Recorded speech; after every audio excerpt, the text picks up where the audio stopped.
To the latest sign that the Prime Minister is not telling the full truth about the so-called ISIS brides.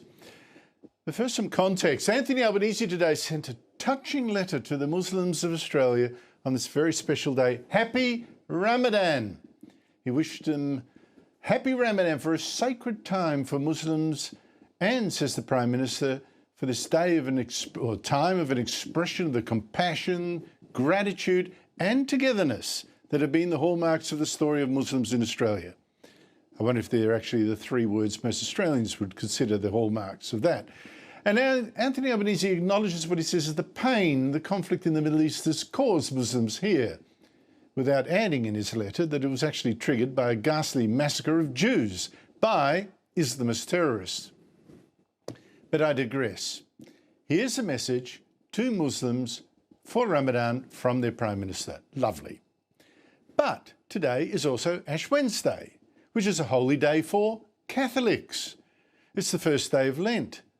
Where's the message from Anthony Albanese on X for these Christians?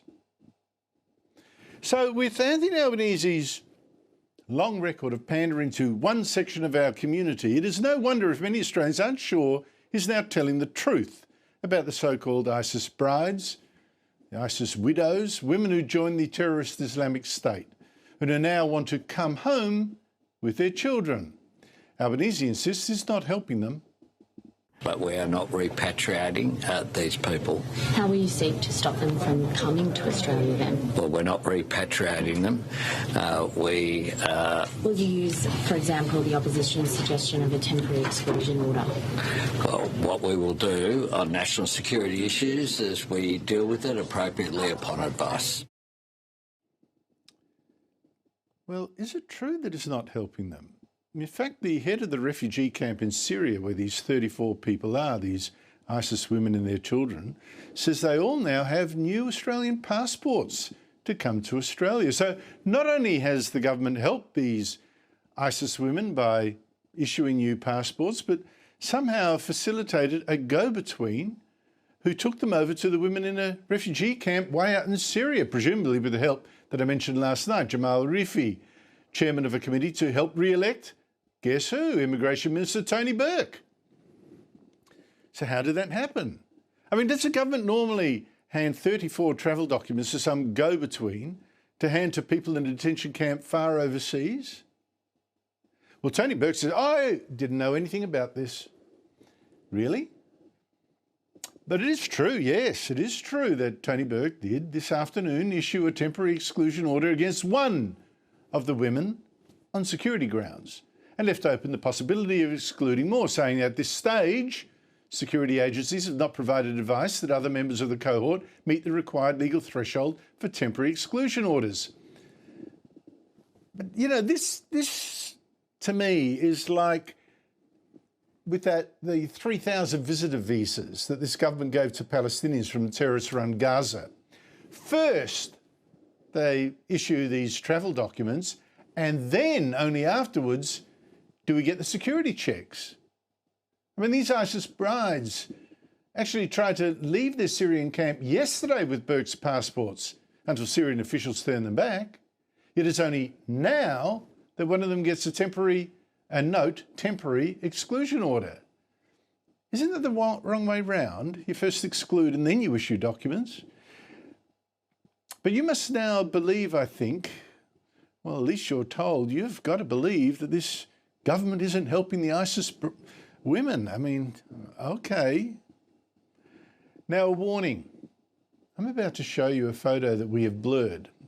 That said, when I tell you what it shows, you may still be upset and disturbed by what you do see, so maybe you should look away now. Because I want to show this photo so that no one can ignore exactly what we're talking about here. The nature of the Islamic State that these Australian women and about 250 other Australian Muslims chose to join. The photo shows the son of one of these Australian jihadis holding up the head of someone the ISIS terrorists had beheaded.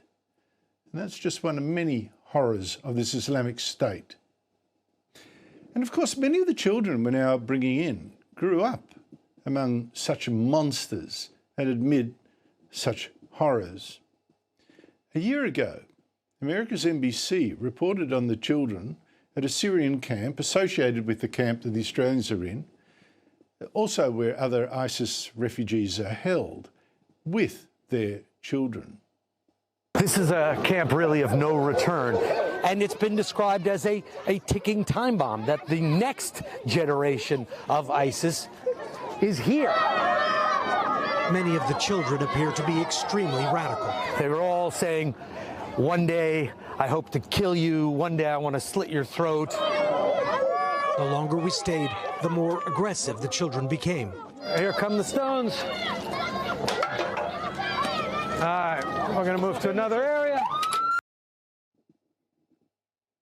But what do you expect being raised in those circumstances among such people? But have you heard one of the ISIS women say, we were wrong to join such a movement?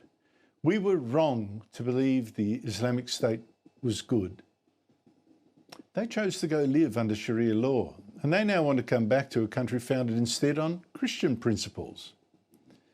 Well, really, you know, what I want to know as a very, very bare minimum is that these women repudiate not just this Islamic State, that they repudiate Sharia. And until then, the Liberals are right. Keep them out, Prime Minister.